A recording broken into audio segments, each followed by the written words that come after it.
In China, highest temperature ever recorded in July of 2011. Likewise in Iran and Iraq, 127.4. Again, highest temperature ever recorded. Pakistan, 128 degrees, highest temperature of any Asian city ever recorded.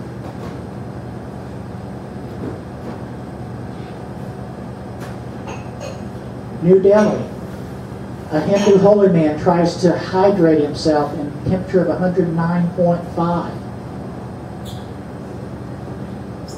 And in New York City, the same thing, people trying to rehydrate, a little more sophisticated methods, but after a stretch of 100+ days in the city. And in the summer of 2011, hundreds of all-time heat wave records were set in the United States. Wow. And here in Arkansas, Fort Smith hit 115 on 3 days and made the national news a couple of times. And I live just south of Fort Smith, and it was uncomfortable. And that's real temperature. That's not heat index or anything like that. So all 50 states broke temperature records in July.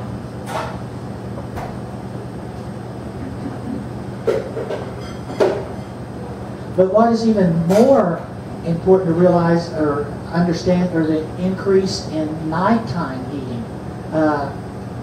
Because if you don't have a cooling down at night, it's very stressful on the human body, because lots of people don't have air conditioning.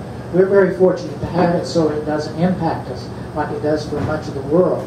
But if there's no nighttime cooling, it's miserable. I know, again, where I live, at 10 o'clock at night you could go outside and it was still 90 degrees. You know, thank God for air conditioning. And all across the United States, nighttime high temperature records were broken.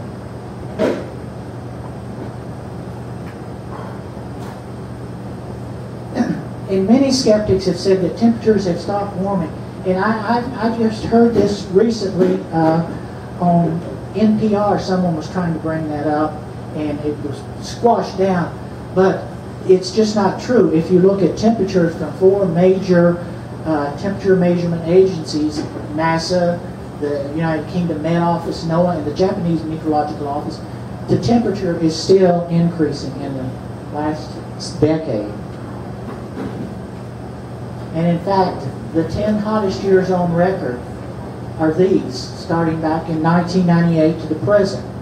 And 2011, I think it's the 4th hottest year. I don't remember for sure. But as of last year, 2010 was the hottest year on record.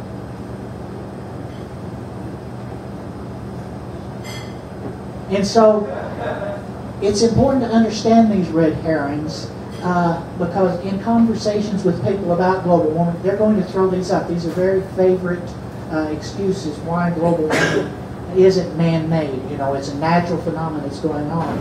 And I want to pause here just a minute. There's a wonderful website called Skeptical Science, and it has the top 25 denier claims and how they're debunked on there.